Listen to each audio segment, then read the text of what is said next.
마지막 사사가 사무엘인데 그 사무엘의 가정사를 오늘 우리가 보게 됩니다. 사사들이 이스라엘을 통치하던 시대에 레위 사람의 하나인 엘가나가 라마다임 소빔에서 두 아내를 거느리고 살고 있었습니다. 한 사람 한나는 자식이 없고 또 다른 한 사람 브닌나는 자식이 여럿 있었습니다. 당시에 그 이스라엘의 사회 풍토가 온통 그런 시기였지요. 일부 다처제가 통용되고 있었습니다. 그럴지라도 두 부인을 두고 살았던 것은 하나님의 말씀에 어긋나는 일임에 틀림이 없습니다. 하나님은 둘이 한 몸이 될지라 그렇게 말씀을 하셨을 뿐이지 여럿을 거두라고 하지 않으셨습니다. 문제는 사회 전반에 이런 풍토가 만연해 있다 보니까 레위 집안의 사람들도 이런 것이 아무렇지도 않게 받아들여졌는데 오늘 엘가나 집안의 문제는 여기에서부터 비롯됐다는 것을 알 수 있습니다. 그러니까 하나님의 언약의 백성인 이스라엘의 영적인 상태가 이 당시에 무척 어리고 혼란스러웠다. 그러면 사사기를 우리가 읽어봐서도 알 수 있습니다만은 그 사사 시대의 시대상을 한마디로 이야기하면 모든 사람들이 자기 소견에 옳은 대로 살았으니까요. 하나님의 백성들도 하나님의 뜻과 하나님의 의사를 따르지 아니하고 그저 자기 소견에 옳은 대로 살았을 뿐입니다. 그러니까 여기 엘가나도 자기 소견에 옳은 대로 살고 있는 거예요. 그러니까 영적으로 굉장히 어리지요. 하나님을 찾고는 있었지만 과연 하나님의 뜻을 지킬 만한 의지도 없는 그런 상태였는지도 모릅니다. 오직하면 여기 홈리와 비느하스가 나옵니다마는 그의 아버지 엘리를 비롯해서 그 제사장들의 가정마저도 부도덕해. 이 홈리와 비느하스는 성전에서조차 몹쓸 짓을 자기 맘대로 저지르던 사람들입니다. 그런 거에 비하면 제사장들이 이렇게 부도덕하고 혼란스러운 것에 비하면 오히려 엘가나는 깨끗한 사람이었다. 그렇게 볼 수도 있음직합니다.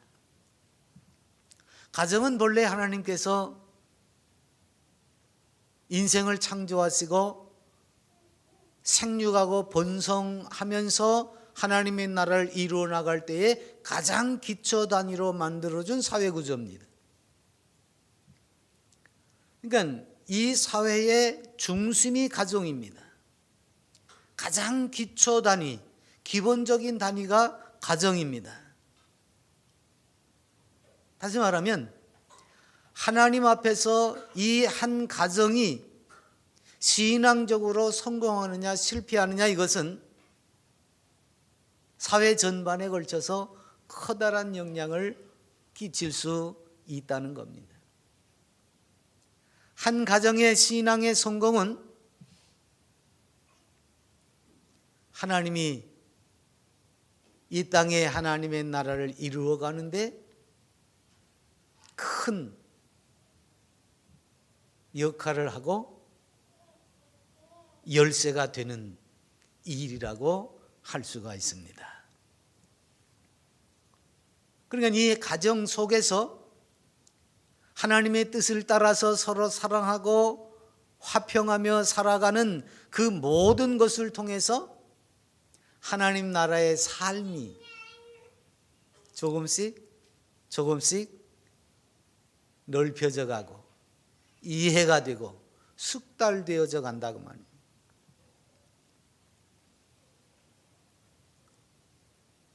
그래서 복음서에서 주님이 하나님의 나라는 여기 있다 저기 있다가 아니라 바로 너희 안에 있다 그랬는데, 바로 그것이 하나님의 나라가 개인과 그 개인이 속한 가장 기본적인 가정에서부터 이루어질 때에 사회 전반에 하나님의 나라가 이루어지는 것을 볼 수 있다고 말이에요. 우리에게 기도가 그거잖아요. 뜻이 하늘에서 이루는 것처럼 땅에서도 이루어지이다 그거잖아요. 바로 그것이 하나님의 나라의 완성입니다.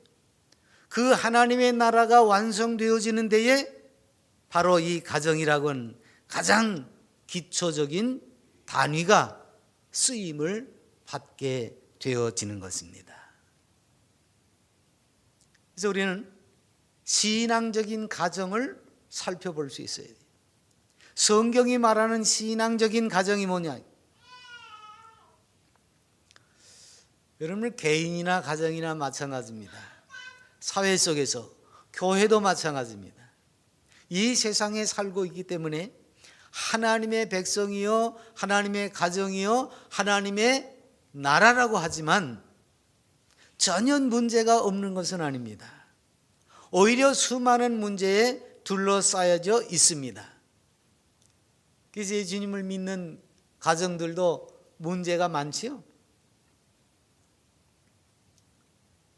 경제적인 문제를 비롯해서 질병이라든가 또는 대인관계라든가 여러 문제에 얽히고 설켜서 살아갈 수밖에 없습니다. 같이 고민하고 갈등을 할 수밖에 없습니다. 문제는 그것을 해결하는 방법에 있어서 일반 사람들과 그 궤를 달리하고 있다는 겁니다.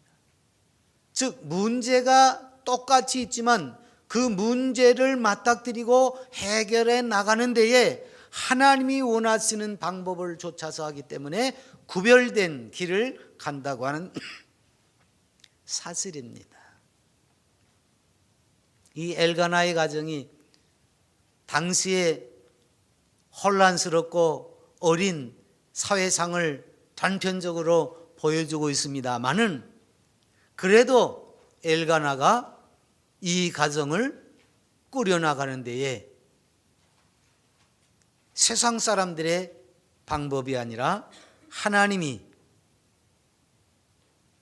역사하시는 방법을 찾고 적용하려고 노력을 하는 데 있었다 그 말입니다. 자, 이 가정의 문제는 오늘 읽은 말씀에 드러나 있습니다. 여호와께서 그에게 임신하지 못하게 하심으로 그의 적수인 분인나가 그를 심히 격분하게 하여 괴롭게 하더라. 부인이 둘이 있으니까 비단 이 자녀 생산이라는 문제를 떠나서라도 아마 알력과 질시가 있었음에 틀림이 없습니다. 근데 한 사람은 자녀가 있고 한 사람은 자녀가 없습니다. 매년 한나가 여호와의 집에 올라갈 때마다 남편이 그같이 하며 분인나가 그를 격분시키므로 그가 울고 먹지 아니하니, 그 남편 엘가나가 그에게 이르되 한나여 어찌하여 울며 어찌하여 먹지 아니하며 어찌하여 그대의 마음이 슬프냐?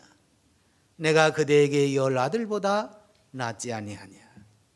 그러니까 아마 자식을 낳지 못한 그 한나를 위해서 제사하러 올라갈 때마다 그 제사하는 사람들에게 나누어지는 그 분깃으로 한나에게는 갑절을 주는, 그러니까 더 지극한 정성을 쏟는 거지요. 근데 그럴 때마다 분인나가 질투심이 폭발하는 거죠.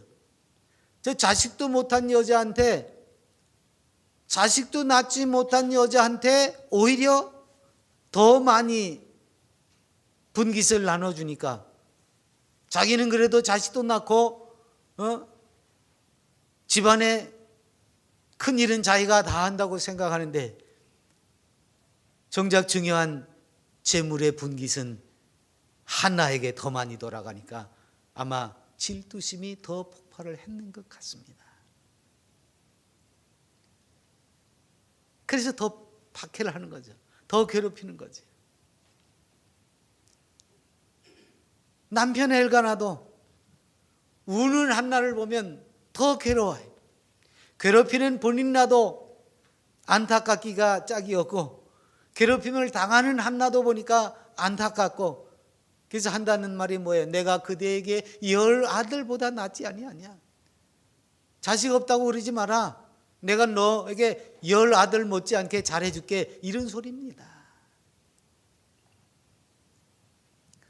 그런데 그 말이 한나에게 전혀 위로가 되지를 않는 겁니다. 자식이 없으니까.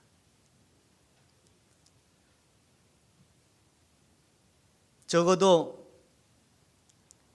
하나님을 섬기는 사람들은 자식을 어떻게 생각해요? 여호와의 주신 기업이라고 믿습니다. 그러니까 자식이 없는 것을 어떻게 생각해요? 내게는 그 기업이 없다. 하나님이 내게 기업을 이을 수 없게 하셨다. 이게 가장 큰 슬픔입니다. 열매가 없다. 요즘은 그저 자식을 안 낳는 시대가 돼서 이런 것들을 외면하고 살지만, 적어도 하나님의 사람들은 하나님의 주신 것을 이어갈 수 있는 태도가 필요합니다. 그리고 그렇지 않을 때에 이런 안타까움을 놓고 기도할 수 있어야 돼요. 특히 하나님의 사람들에게, 성도에게 열매가 없다. 어떤 것이든지 좋습니다. 믿음의 열매. 내가 하나님을 섬기고 사랑하면서 전도의 열매도 열매지만, 성경이 말하는 성령의 은사라든가 열매라든가 이런 것들이 있어야 되는데 그것이 없다. 그럼에도 불구하고 한나처럼 슬퍼할 줄 모른다고 하면 이것은 좀 곤란하다고 말이에요. 그리스도인이 하나님의 사람으로서, 하나님의 사역자로서 거둘 만한 수확이 없다는 것은 슬픈 일입니다. 그래서 그 슬픔에 대한 원인, 그것을 찾아내서 해결하려고 몸부림을 쳐야 되는 거죠. 그게 하나님의 가정입니다.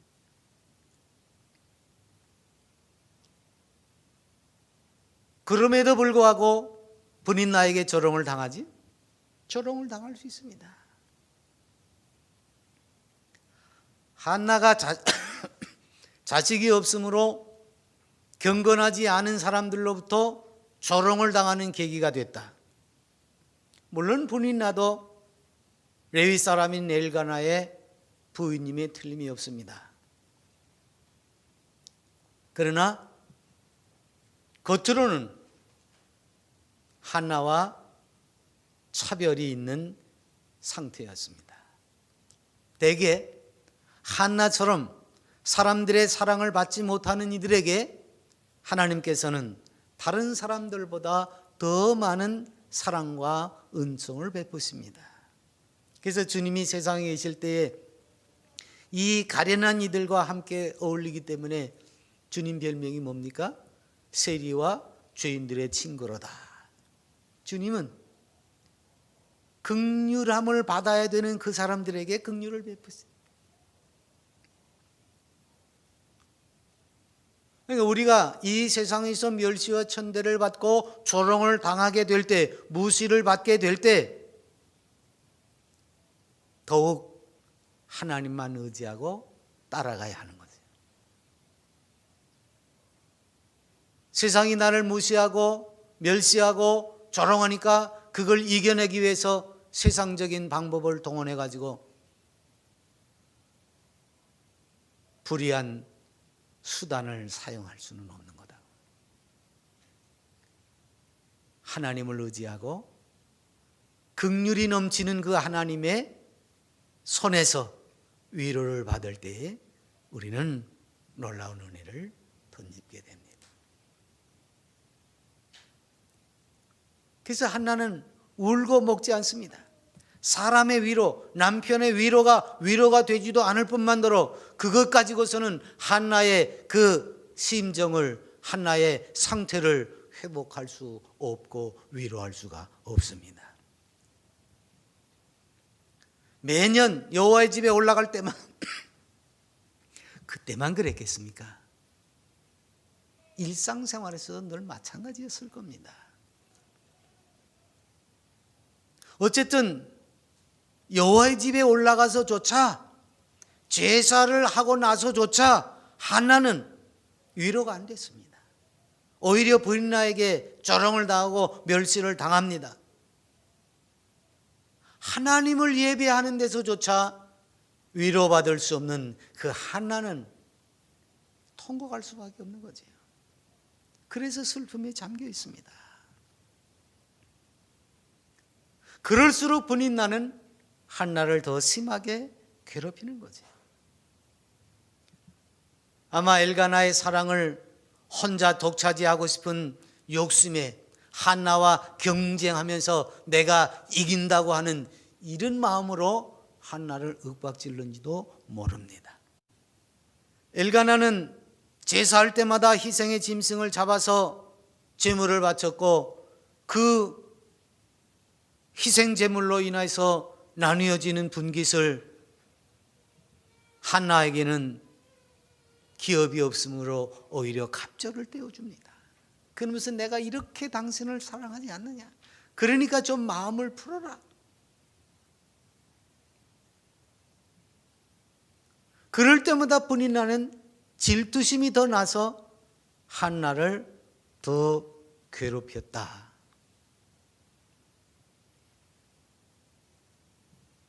그러니까 한나는 예배하러 가면 갈 때마다 이러니까 하나님을 예배하는 것조차 편치 않지요. 기쁨을 누릴 수가 없습니다. 아무리 엘가나가 사랑의 마음을 2배의 제물로 표시를 해줘도 기쁘지 않습니다. 오히려 그럴수록 더 슬픔에 잠겨 버리게 됩니다. 이런 한나에게 기쁨의 기름을 칠해주고 침울한 마음 대신에 찬양의 웃음을 가져다 줄 수 있는 이는 엘가나가 아닙니다. 엘가나가 하면 할수록 브린나는 한나를 더 괴롭힐 것이고, 그러면서 한나는 더 심한 괴로움을 겪을 수밖에 없는 겁니다. 이게 엘가나의 가정, 특히 한나의 문제였습니다. 근데 그녀의 이러한 문제를, 그 마음속의 슬픔과 그 마음속의 괴로움을 해결하기 위해서 손을 뻗을 수 있는 곳은 오직 하나님밖에는 없다 그 말이에요. 오늘 하나님께서 이 한나의 슬픔을 들으시는 거예요. 그 뒤에 이제 한나가 올라가서 성전에서 성소에 들어가서 기도하는 그런 장면이 나옵니다. 한나는 브린나의 짓궂은 심술 때문에 하나님 앞에 예배할 때, 하나님 앞에 제사할 때 오히려 더 큰 괴로움을 겪어야 했지만,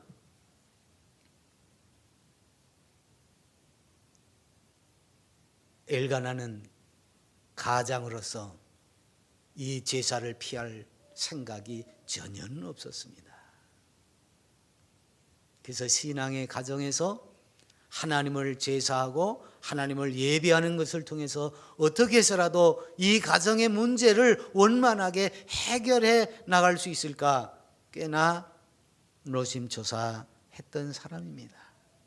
가장의 책임을 다하려고 무척 노력했던 가장이요, 남편이요, 아버지였습니다.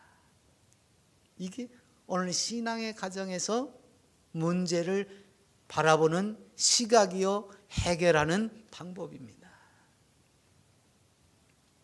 그 가정이 복잡했어요. 그러나 그 가정 속에서 오늘 우리는 본받을 만한 것을 몇 가지 찾아볼 수 있습니다. 그는 말씀을 따라서 가정을 꾸려나가려고 애를 썼습니다.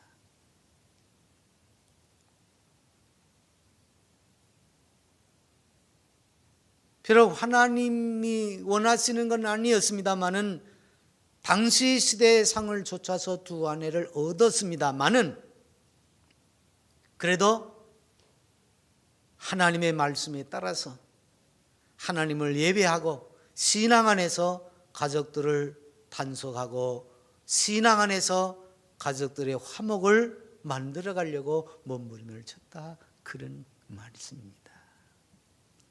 그래서 하나님의 규례와 법도를 따라서 규정된 제사를 위해서 합당한 장소를 규칙적으로 찾아 나가서 예배했습니다. 성경 그러잖아요. 하나님의 백성들은 매년 3차 3번 절기를 지키면서 하나님 앞에 나가서 자신들의 삶을 보이라고 했어요. 엘가나는 바로 이 한 가정의 가장으로서 하나님의 말씀에 의지해서 매년 여호와의 절기를 따라서 그 절기를 지키는 순종의 삶을 우선적으로 살았습니다. 하나님이 우리에게 원하시는 건 뭡니까? 하나님의 말씀을 따라서 살기를 바라세요. 그래서 하나님의 백성들은 주의 말씀은 내 발의 등이요 내 길의 빛이니이다. 이것을 마음에 품고 늘 그 말씀을 따라서 사는 일에 최선을 다해야 하는, 그것을 하나님이 원하십니다. 하나님의 말씀이 가는 대로 따라가고 하나님이 멈추는 대로 서고 그 말씀에 의해서 움직여지는 삶, 그 순종의 삶이 오늘 엘가나의 가정 속에서 비춰지고 있는 겁니다. 그러다 보니까 비록 이런 시기와 반목이 있기는 했지만 그의 전 가족이 하나도 빠짐없이 이 신앙생활에 동참했습니다. 실로에 하나님을 예배하러 제사하러 올라갈 때 두 아내와 그 자녀들은 빠짐없이 동참했습니다. 엘가나뿐만 아니라 그의 가족 전체가 하나님의 말씀을 따라서 순종하는 일에 하나가 됐다는 말씀이지. 그리고 제사를 하고 나서 돌아오는 분깃으로 전 가족이 둘러앉아서 그것을 나누어 먹으면서 즐거운 잔치를 나누는 겁니다. 비록 두 부인 사이에 이런 찌그덕거리는 것은 있었지만은 어찌됐든 그들은 온 가족이 절기를 지키고 함께 잔치를 나누었습니다. 이것은 엘가나가 하나님의 말씀을 귀하게 여기고 중하게 여겼다는 것을 보여줍니다. 사실 한 사람의 신앙은 단지 자기 자신 하나만을 겨우 책임질 수 있을 뿐이잖아요. 내가 예수님을 믿고 구원받았다. 그러면 그 구원받은 것으로, 내가 구원받은 것으로 족한 겁니다.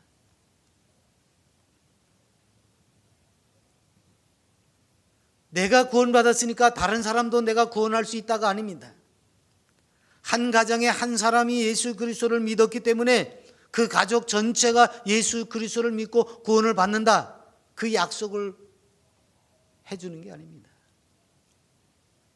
물론 그 사람의 영향력으로 다른 사람이 예수 그리스도를 믿고 또 믿고 해서 전체 가족이 구원을 받을 수도 있습니다. 그러나 어디까지나 구원은 하나님과 개인 한 사람의 1대1의 관계입니다. 한 사람의 신앙생활이 그 가족 전체를 대표할 수 없습니다. 그래서 그 한 사람으로 인해서 내가 하나님을 섬기고 하나님의 뜻을 따르는 그 일을 나도 하고 내 가족 한 사람 한 사람도 똑같이 해야 그들도 구원을 받을 수 있습니다. 그래서 모두가 주님을 섬기고 그 일에 동참하는 것이 중요합니다.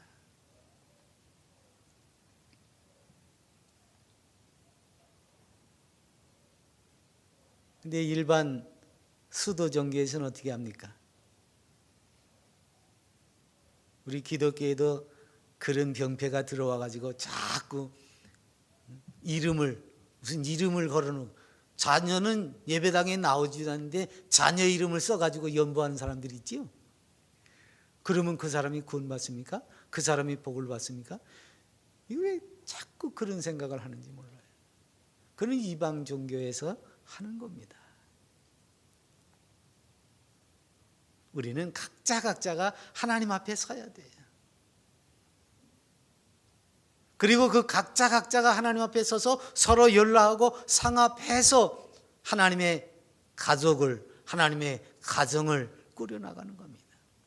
그래서 온 식구가 주를 믿는 믿음으로 하나가 되어 서로 아끼고 돌보고 주 안에서 사랑으로 뭉칠 때, 그리고 기쁨과 소름도 함께 할 때 하나님 앞에 모범적인 복된 신앙인의 가정이 되는 겁니다. 그런 가정의 풍토 속에서 믿음의 자녀들이 계속 나타나는 겁니다. 그게 믿음의 계대가 이어지는 겁니다. 젊은 목회자 디모데는 바로 이런 신앙적인 가정 속에서 나왔는데 이것이 결코 우연은 아닙니다. 그의 외조모 로이스와 어머니 유니게를 통해서 그 신앙의 계대가 이어지는 겁니다. 그래서 믿음이 마치 유산처럼 이어져 나갔어요. 그래서 엘가나는 바로 이런 가정 문제를 하나님 안에서 하나님의 말씀을 지키면서 하나님을 예배하면서 온 가정이 하나님 앞에 즐겁게 잔치하면서 찌그덕거리긴 했지만 하나님 앞에서의 문제를 해결해 나갈 수 있기를 기대했습니다. 그래서 어느 한 쪽을 나무라거나 비난하거나 하지 않고 어떻게 해서라도 둘을 화목하게 하기 위해서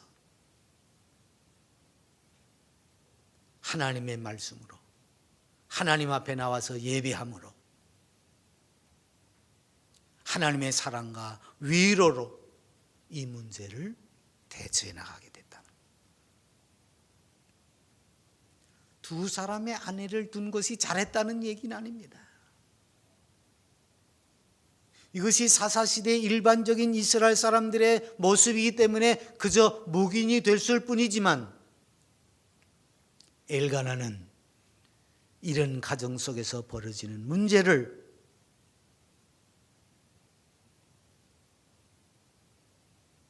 하나님의 말씀으로 하나님 앞에서 하나님의 규례와 법도를 따르면서 하나님을 예배하면서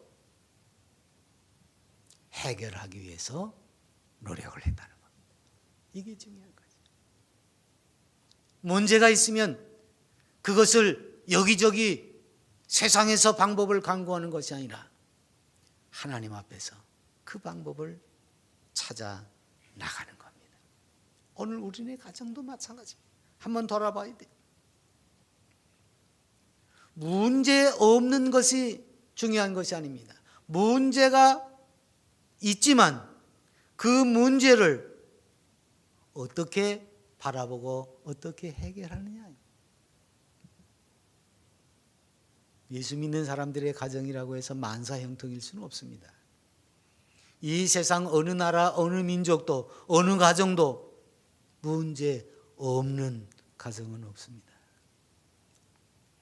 그러니까 이 문제 자체가 문제가 아닙니다. 그 문제를 어떻게 해결해 나가느냐가 중요한 거예요. 엘가나는 바로 그 점에 있어서 혼란스러운 가정의 문제를 어떻게 해결할지를 알고 끊임없이 하나님을 찾아 나갔고 끊임없이 하나님을 의탁했다는 겁니다.